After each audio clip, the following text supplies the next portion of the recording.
Yo, welcome to the Cosmic Paradox channel. Like, subscribe, and share.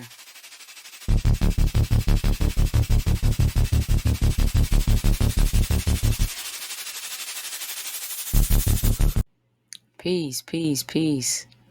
Welcome, everybody. We're going to get into a movie breakdown today. We're going to talk about the movie Infinite. Now, this is a good one. It's a lot of messages. It's a lot of, hidden meanings in this movie. So, it's a real good one to break down. So, we're going to get into that. So, let's talk about what the movie's about, right? So the movie is about a guy, primarily the main character. He's a guy, and he believes he has hallucinations and a mental illness. But what he comes to find out is that he's remembering his past lives. So let's dig a little deeper into that and see what we can come to. Now, when we talk about this movie, Infinite, and we're gonna break it down bit by bit. So it comes on and it lays out the most important information we need to start with in the movie. And it says that there's a group of people who have perfect memory of their past lives, and they are called infinites.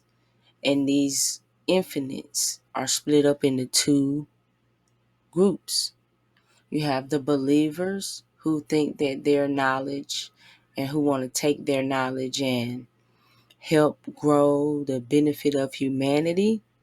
And then you have the nihilists who are completely against it and want to end the world, so to speak.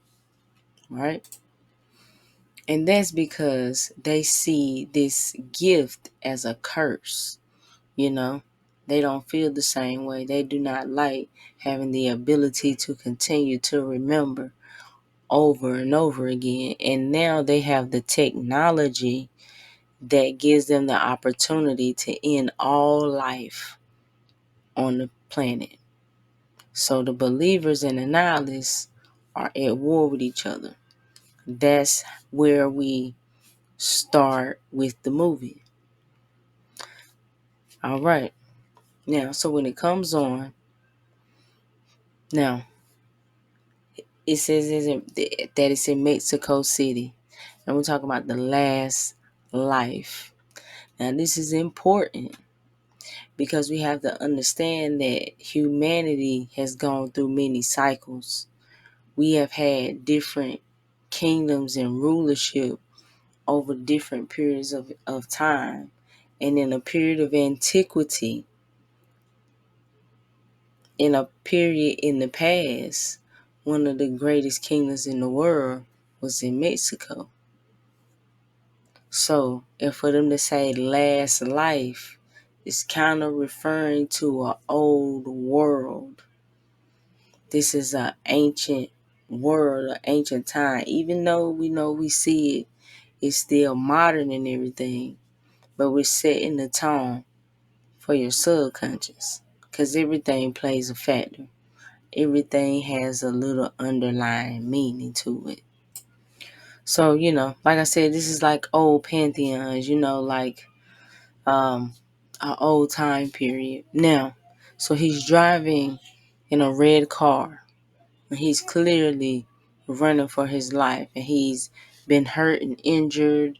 He was on some type of mission. And, all of this is kind of symbolizing root chakra, ground energy. So this is root chakra energy here. Everything is referring to this energy center. When we're looking at everything surrounding where he is positioned at this particular time. So he's in a red car. He's going for his life. He's trying to live. He's fighting to live. He's racing to live. And he's also been injured. So there's actual, his physical body has been harmed. So all this is laying that foundation. Okay, now also his name is Treadway. So we got to look at treadway. Treadway is a bridge or a road, a connecting bridge. So we're talking about a road. We're talking about travel, right? And then they show us that he's in a Ferrari. So what's the emblem of what represents a Ferrari? What's their logo? It's that prancing horse. What is the horse? The horse is a majestic animal. It's man's most loyal companion in battle. It represents courage, freedom, independence. So much symbolism in the horse. So much spiritual meaning in the horse. That's what the Ferrari represents. They were made sure to show us that logo. They made sure we saw that. They made sure your subconscious caught it. Because the story has to connect. Because it's just symbols. It's just symbols. It's just a language. Speaking to your subconscious mind. So, we see Treadway. He's in the red Ferrari.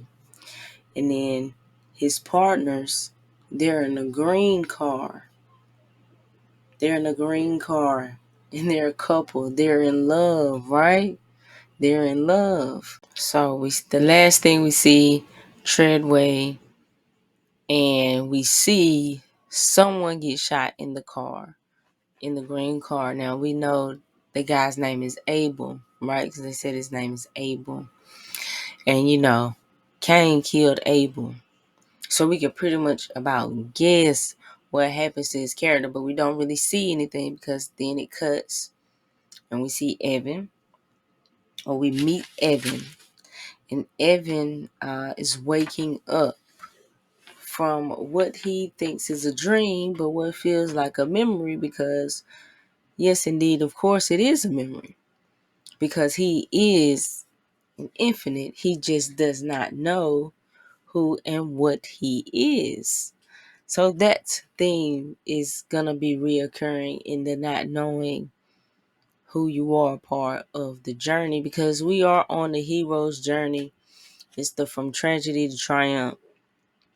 It's pretty much how it all goes. So when we meet Evan, the first thing he does after he wakes up, we hear this internal dialogue. We hear his inner thoughts. We hear his inner conflicts, because he's asking all these existential questions, questioning things about his life, like he's having a midlife crisis. And we can see why he's going to a job interview. And so he's going to a job interview, and he has a questionable past, and of course it's brought to light, and of course he has to discuss it.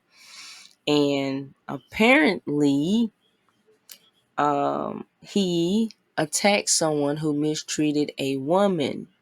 And this is an important character trait, because it was emphasis on the disrespect he showed to the woman and him needing to protect her. It was a part of his DNA, so to speak. It's part of his character, because he's noble, because that's who he is, even though he doesn't know who he is. But that's who he is. That's how he's wired, right? So he's noble, even though there's bad consequences for it.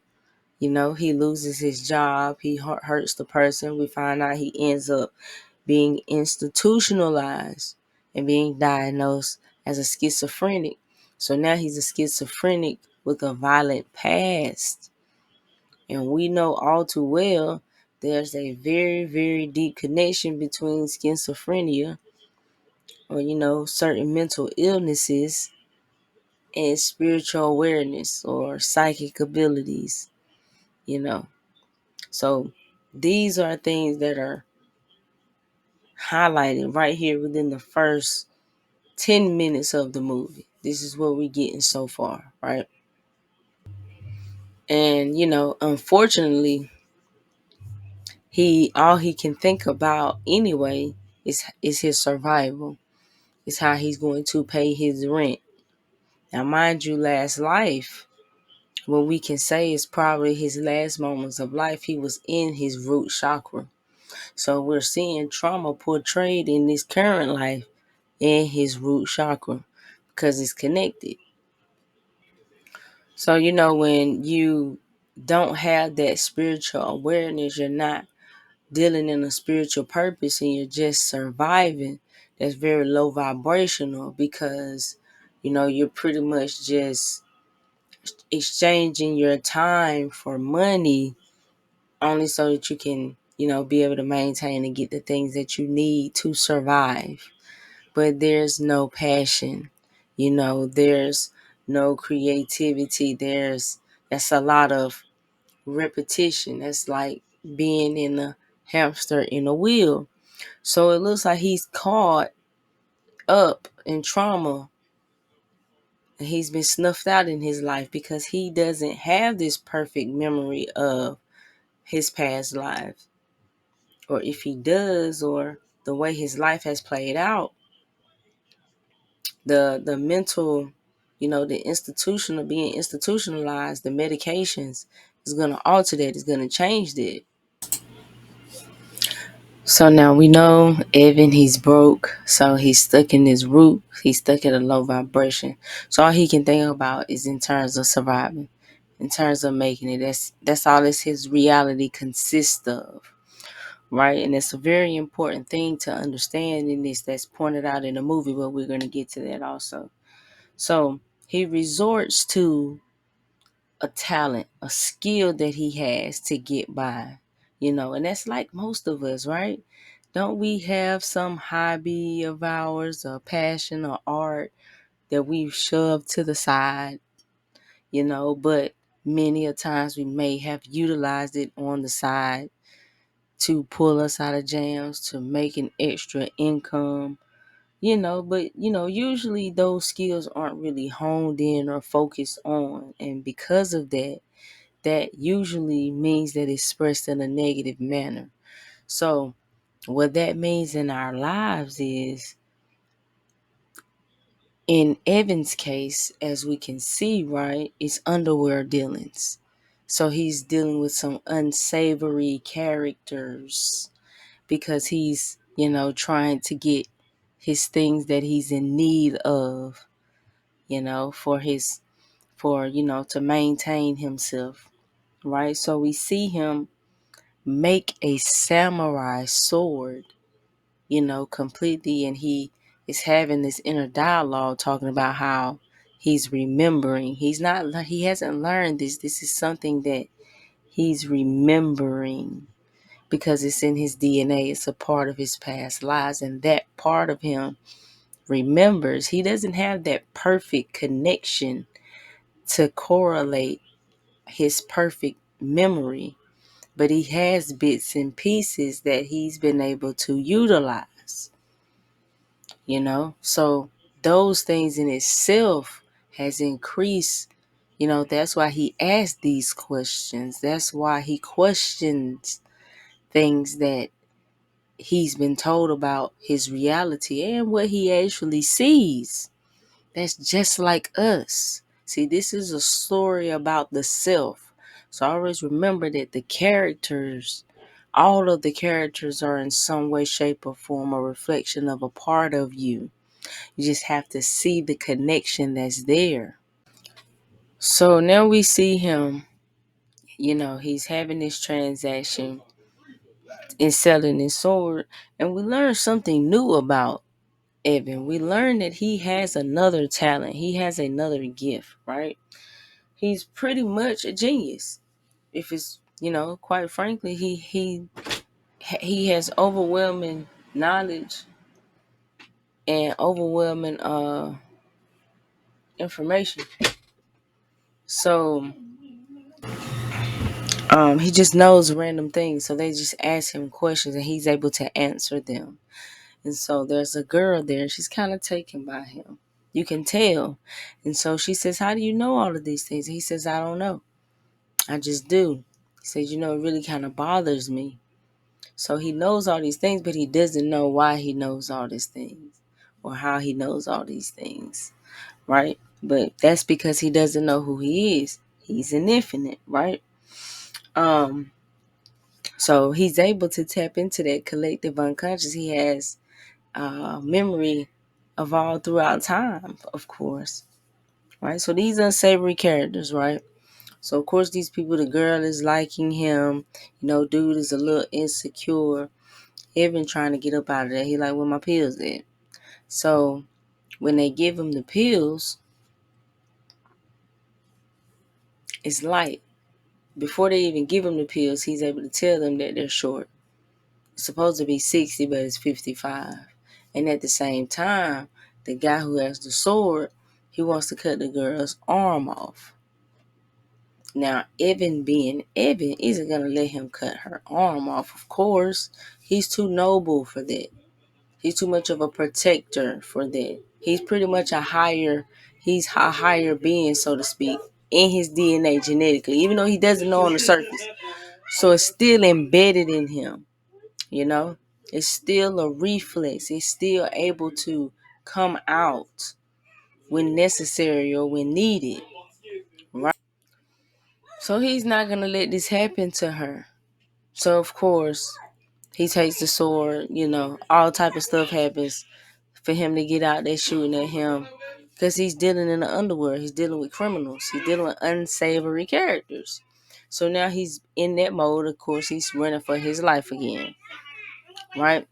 And somehow he ends up in police custody. Okay, so now we back. Pardon me, I had a little break for a minute. But at this particular point in the movie, we have Evan. He's in police custody now. So he's in the police station and he's in the interrogation room. Now, while he's in the interrogation room, there's someone who enters the room, and we learn that this is Bathurst. Okay?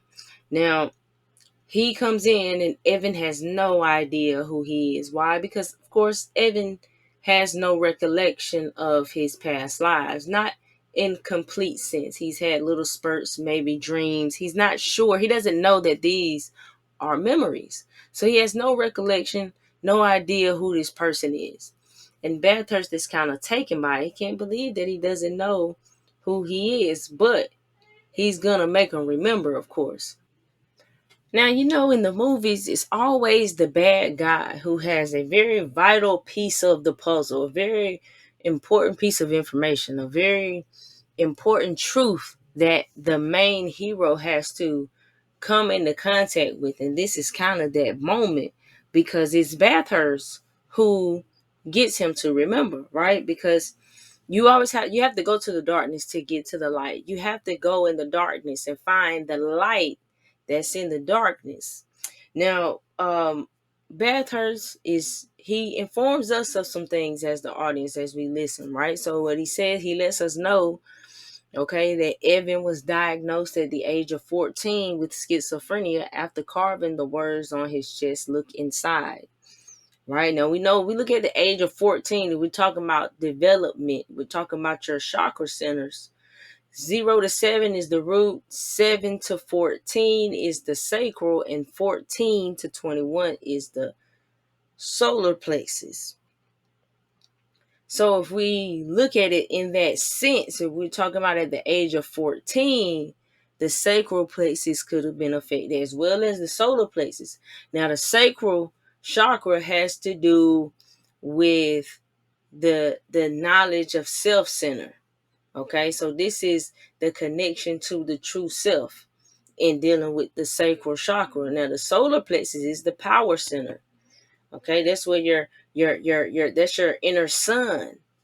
So to be afflicted there, it's no wonder he second guesses himself and doesn't know, what he's capable of, due to everything that he's went through. And we learn, he attempted suicide at the age of 16. He's been to many foster homes, through psych wards. Very traumatizing youth, right? Very traumatizing youth. And we know that effect of the psych ward, those mental hospitals and those mental pills, what they do to the brain chemistry, the mind.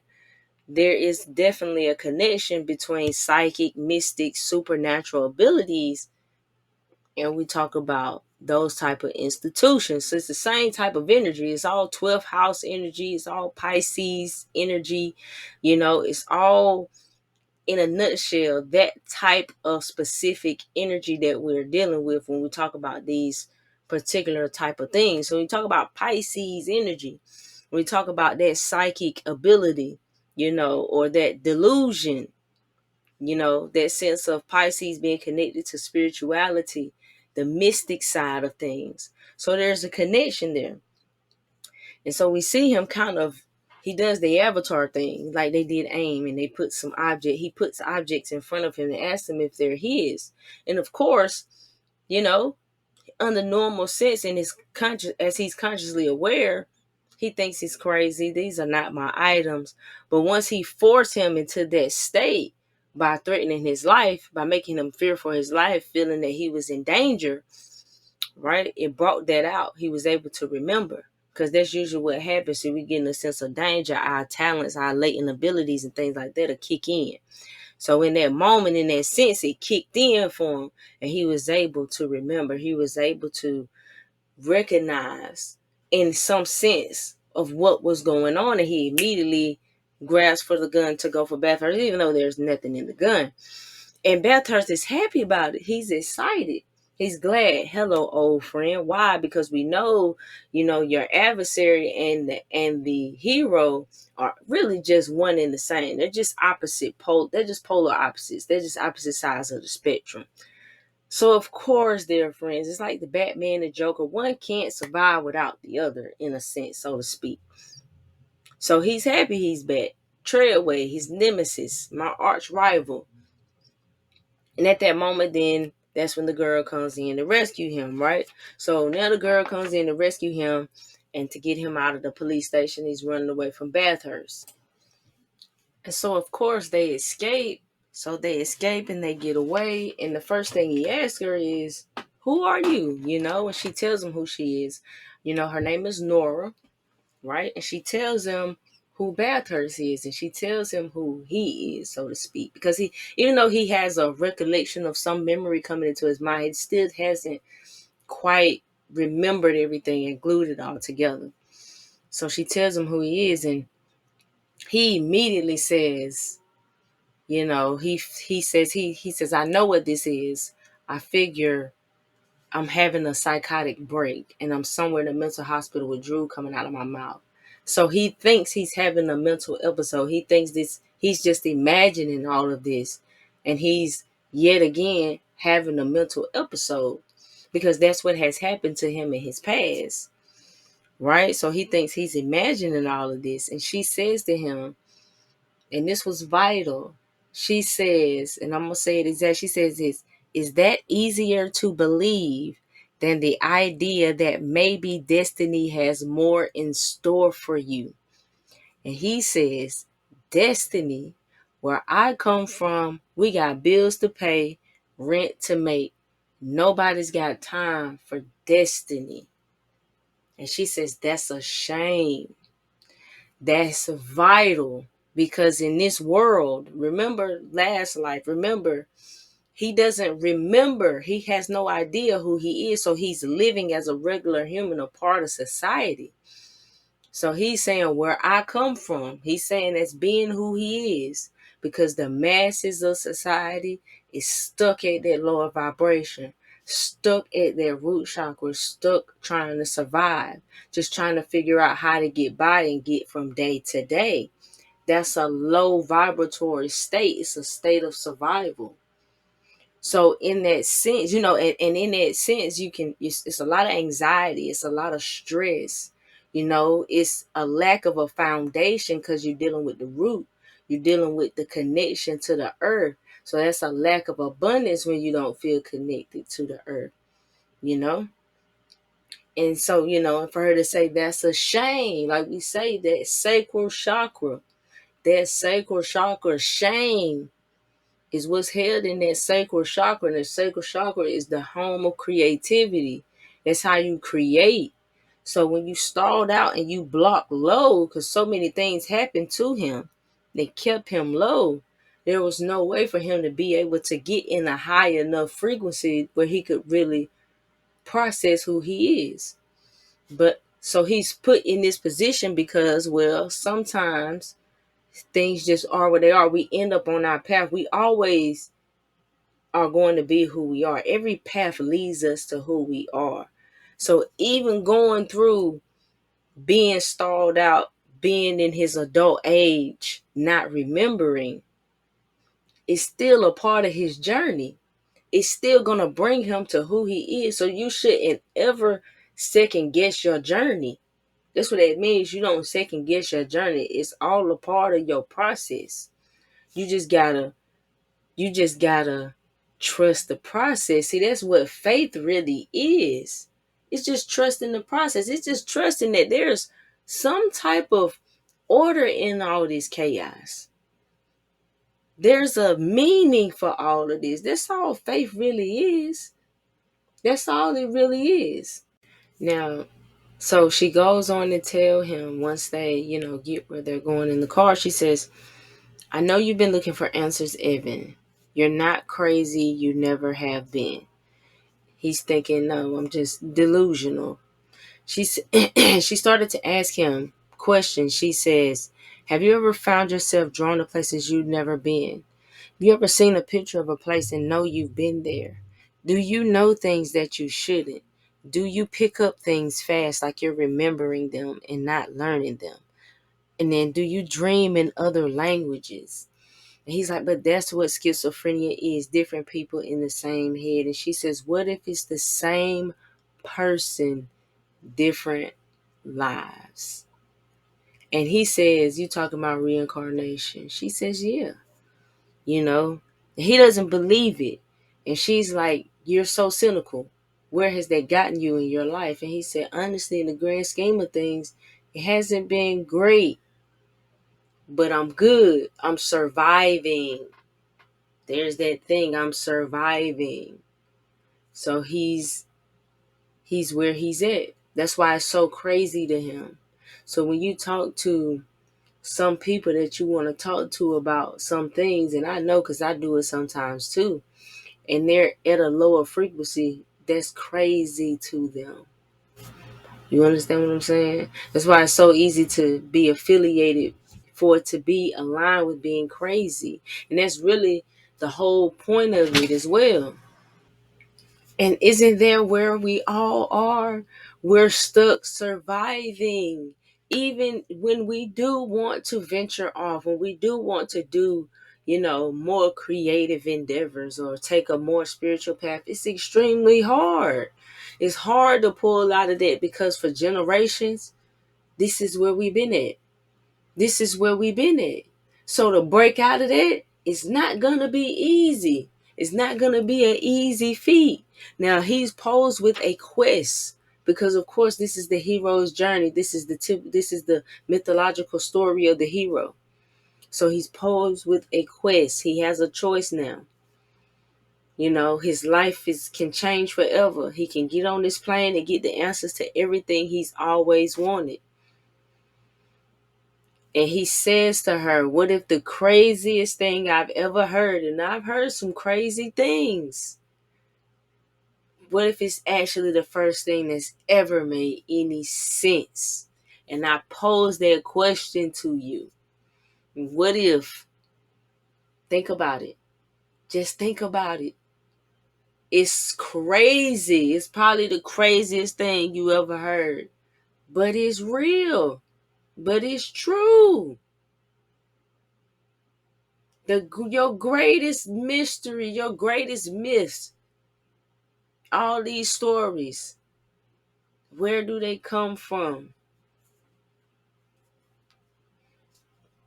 So this is your quest. Do you take the journey?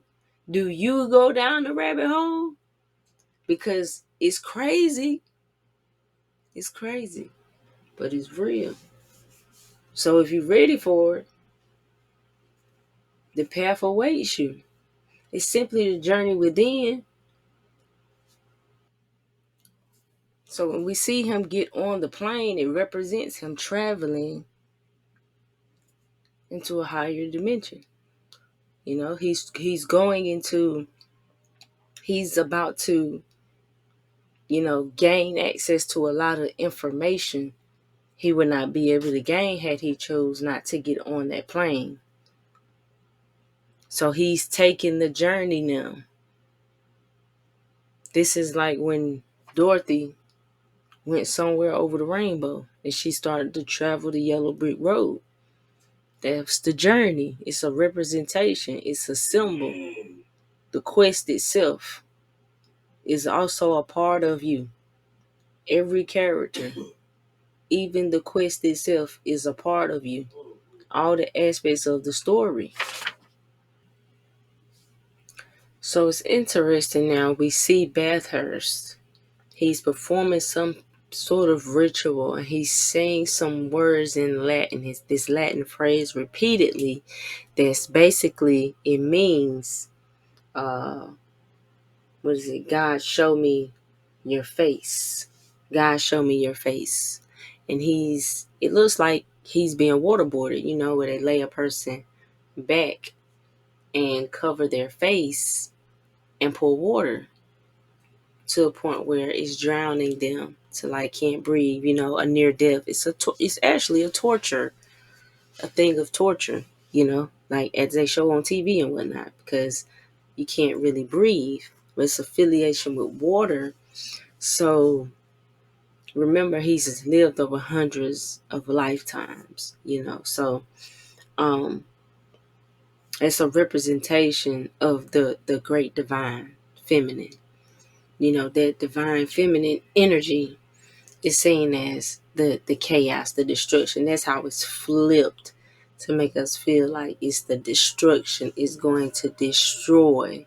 But it's really symbolic. It's not if it's really a representation of, remember, everything correlates to self. Everything correlates to self. So Gnostic mythology pretty much explains the physical as a creation by an abomination. So it's seen as this physical world reality is less than. It is the evil. It is what is bad. That's why, the physical, the flesh is the evil in some sense. So that's why when you hear those types of energy expression, is talking about a divine feminine energy. But the way that society has us set up traditionally, that's what is the forefront for what is deemed as evil. Remember, we're talking about polarities because you want to keep the people split and divided, because you can conquer when you're split. That's not just in reference to groups of people, that's also in reference to self. It's a lot easier to be deceived and manipulated when you split, when you torn within yourself, when you have inner conflict within yourself. So, you know, we also learn that the infinites, they say that there are less than 500 of them in the whole world. So that's like less than 0.01% of the population that's able to perfectly recall their past lives. So it's a very rare thing. It's a very rare group of people. And they can also remember the skills. So they can remember the past lives and all the skills. So every time they gain more and more and more with each lifetime. So it's kind of like the soul's journey. Because you are growing, your soul is developing and learning and evolving with each reincarnation, with each time. Alright, so now Treadway has made it to where they call the hub. And it's an amazing place. And he says, I must have really screwed up in my last incarnation. And she said, why do you say that? He says, do you see where I live now? And that's really kind of deep, because if we're taking this in turn to look at this from our perspective, A lot of us can feel this way. We feel like outcasts in our family. We feel like black sheep. We feel like, so many things are against us in this life. So we can feel punished. We can feel like, dang, what did I do wrong? But that's just not the case. It's just we have to understand that's just a part of our journey. That's just all a part of our initiation and our process of having to remember, because we've been fragmented. That's the whole meaning behind the Osiris being broken up into pieces and having to be put back together in order for them to utilize his energy to bring forth Heru or Horus. So it's, everything is still coming back to having esoteric meaning to self. And when he's in a room, he says, "This is Treyway's room." And she says, "Are you telling me or are you asking me?" So he picks up a journal, and it's a Himalayan journal, and he flips it open. There's a photo there. She tells him, she points to herself and she points to Treadway, and she says, 2 days after the photo, Treadway saved my life. Now, he has that memory. He does have that memory when he was running from that bad sword deal and he was on that building. That memory kicked in and made him fall off that roof. And it led to him getting arrested by the police and everything, in police custody. So everything is connected. And she says to him, it's very important what she says to him. She said, "There's a reason that you picked up that book." That's what she said to him. She said, "There's a reason that you picked up that book. There's a reason that you have picked up your book, or whatever book, or whatever book you read that changed your perspective, or whatever YouTube video you clicked on, whatever. There is a reason that you did it. There's a deeper, underlying, unconscious meaning to it all. So you one of the ancient ones if you walk in this path. There's a reason you walk in this path. That's because you one of the chosen ones. You one of the ancient ones. That's just how it is. And it's funny because the lady says to him, it gets weirder from here. It gets weirder from here. So remember that. So I'm telling you, on your journey, once you think it's crazy, but it gets weirder. It gets crazier. Because there's layers to it. So he's got to get more information. He's got to get more pieces to the puzzle. So he learns that Treadway and Bathurst were old friends, dozens of lifetimes ago. They were old friends. They fought wars together. They made peace together. They were together through some monumental moments and some of the greatest moments in human history. So we talking about ancient times when there was great kingdoms and these great ancient old periods. And they said for about the last 300 years, Bathurst has lost faith. Over the last 300 years. Over the last 300 years.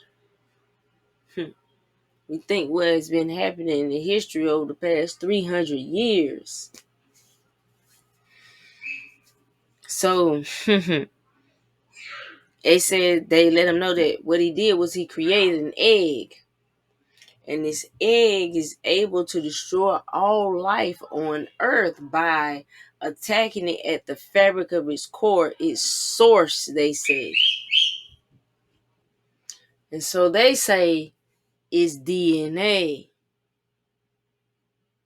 So the DNA is a double helix. And they say, well, it unwinds it at its core.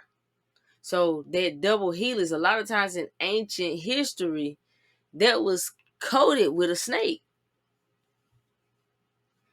A lot of times that was symbolic to a snake. and we talking about destruction and reincarnation, the great dragon itself. I did a breakdown on the snake on the Instagram post. I think I put it here on the YouTube channel as well. I believe it's here also. So, but within that 300 period time, Bathurst lost faith and saw it as a curse. Tired of coming back. Living over and over again. So he created the egg, which would kill every living thing, like I said. Right? So, Treadway, the last memory that we saw of him, has stole the egg from Bathurst, and he's been spending all the rest of the time trying to find that egg. That's what he's been trying to do. So we see Bathurst now. So because he's trying to find Treadway, because mind you, he's trying to find the egg. So find Treadway, find the egg, because he's the last one who had the egg, of course. Right? So we see Bathurst, and he's torturing the guy in the New York location to figure out where Treadway or Evan is, because of course, like we say, he's trying to find the egg. And he says, we get a glimpse into, where he's at. And what he says is, death, physical, isn't torture. You know what real torture is. Human stupidity. Being surrounded by it, engulfed in it. He said lifetime after lifetime. People with their need for approval, something along the lines of their constant need for validation to be loved. They are walking obituaries. So, this is why he wants to be done with it. So, he's consumed. He's consumed with the darkness, with the negative. Because that's what hell is in this place. This place can be a heaven or a hell. And that's why we got the melanated dude playing this role. It's the representation of the darkness, of course. So he's tired of faith. He wants God to show his face. He's ready for the end. He's ready for the end. So when they bring us back and show us Treadway again, right? So now they are trying to help him to bring his memories back, help him to be who he once was, help him to remember himself.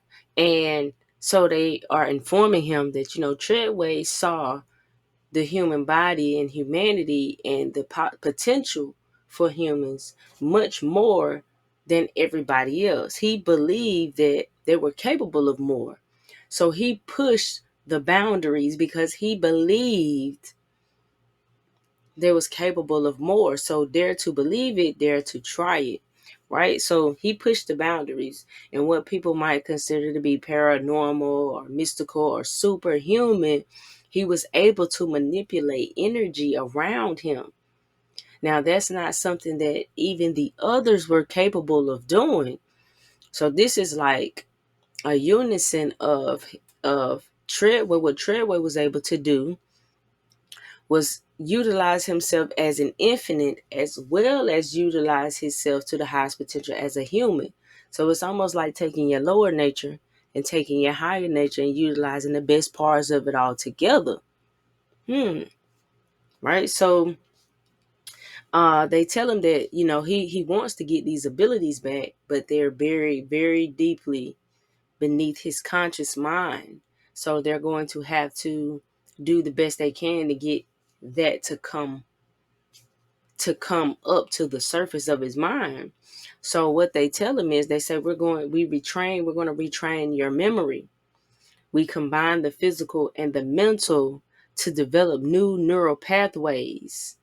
Okay, so that's why When you're studying, when you're on this path and people tell you that you have to do your own research, and that's because you have to make these connections yourself. Your brain has to make these connections so these neural pathways can form, because you are simply remembering who you are, right? So this is also when you start to take up these ancient ways, when you start to practice things that were practiced in a different period of time, activating that DNA within yourself, recollecting that cosmic memory. So it's pretty much like the same sense. So when you make an altar, when you're doing these spiritual practices that we used to do, bringing back that ancient time, that energy from that period in time, that's a sense of magic. That's a sense of altering oneself. So whatever you feel drawn to is what you feel drawn to for a reason, because as you interact or engage with certain information, certain latent abilities may come online for you. So if you feeling drawn to oracle or tarot cards, right? Maybe that's a soul pull to an old time, something that your soul remembers. So what I tell people, if they want to get into that type of work, that type of divination, that type of magic, then you gotta let your soul lead you. So you have to be very aligned with yourself so you can realize when certain things are exciting you, when you're drawn to certain things. So you may be drawn to a certain oracle deck or a certain tarot deck because it may be a remembrance of your soul that aligns with that particular energy, because there's different forms of tarot cards. There's Egyptian, you can do angels, whatever the case may be. There's so many goddesses, decks. There's so many different means of different versions of decks. So there's never just a right one for you to choose. You got to let your soul lead you. You got to let your energy be the compass. So, and they go on to tell them also, memories are held in every organ, every cell in your body. So we have to understand why on our spiritual path, this is why we detox. This is why we cleanse. Okay, because we want to get those toxins, those poisons from all of these things that we are intaking within our society that may be blocking, altering, changing our DNA, changing our cosmic memory, attacking us at the source. So this is why we do that. And this is why whenever you are fasting, if you fast, you should not fast without a spiritual purpose or a spiritual goal, because fasting is connected to your spirituality. So they go on, they do certain things, they shock his mind, trying to put him in sync with, trying to get him back in sync. And these things are kind of working as he's working out, as he's fighting that memory, that cellular memory is coming back, and he's having recollection of memories just off of the movements his body is making. That's that muscle memory. Again, it's a deeper level form of cosmic memory. And so what they learn, they go on to further, we see them talking about a certain digital purgatory that has now been created for them as infinites, because mind you, they don't die. They just keep coming back, right? So there is a chip that's in a bullet that if they are shot in their head, it pulls out the consciousness, and they're basically stuck. They can't reincarnate. It's just like a digital purgatory. So it's just a means of keeping them from being able to come back again. And it said over 200 of them have been lost to it. So that's in a sense in realizing that there's different forms. So we're familiar with what we know to be as a purgatory. We have different ideas of what certain and specific realms may be like. So we further learn even more. We see Nora with all of the photos of herself and all of her past lives, and she says, "These are who I once was." And she explains to Evan that most infants regain their memories. It starts to happen at a young age by the time they hit puberty. which is about the age where he was diagnosed with schizophrenia. So that's, a significant impact on him. And because of everything that he's been through, from the schizophrenia, the medication, getting a metal plate in his head, all these things, his brain is fragmented. His mind is fractured. So it's hard for him to recall all those memories. It just kind of is what it is. But they have to keep things going because they still don't know where the egg is. So they are, they get ready to leave, so they leave. But in the meantime, of course, Bethurst found the hub, and this is where we get more detail about his character and about his drive and about what's going on with him. The lady accuses him of being a coward, that being it paralyzed him, and he says, "No, I'm paralyzed by my memory." See, most of you get yours slowly over years, but his come back in the womb as his brain is forming, as his brain is actually forming in the womb. So all this time, this is what he endures. So he remembers from the beginning. So going all the way back to the womb, now we know the womb, the connection to water, talking about the matrix, talking about divine feminine. It's a lot of ways we can take the term womb, or the meaning behind womb, the symbology behind womb. So, he said endless hours, days, weeks, months, nowhere to move, nothing but for my brain to do except to eat itself. Eat itself. What do we know that eats itself? Talk about the snake that eats itself. That's symbolic to the cycle of life and death in itself. The Ouroboros, the great dragon, the great serpent. So it goes back to the symbology, symbolizing also the kundalini. So if we're going to turn it inward, it's the kundalini, the destroyer energy that can bring the destruction. Because remember, all are parts of you. So maybe he's the original.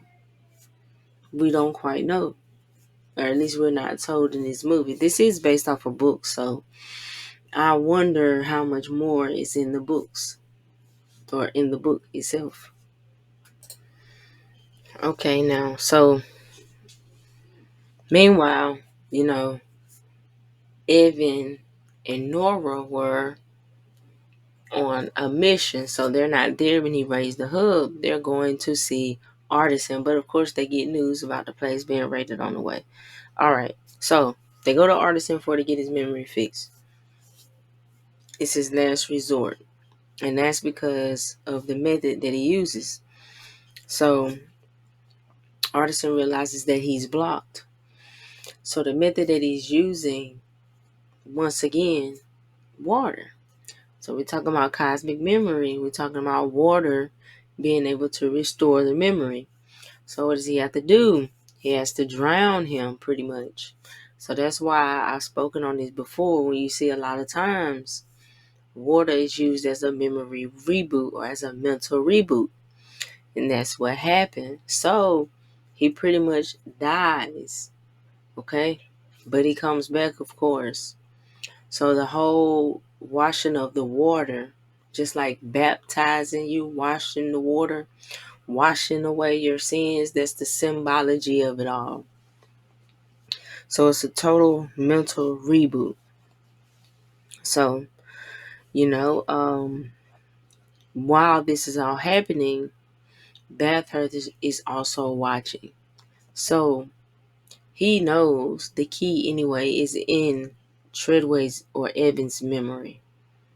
So all he has to do is wait for him to get his memory, therefore finding out where the egg is. So when Evan comes to, when he wakes up, all his memory is there. He remembers, he knows who he is now.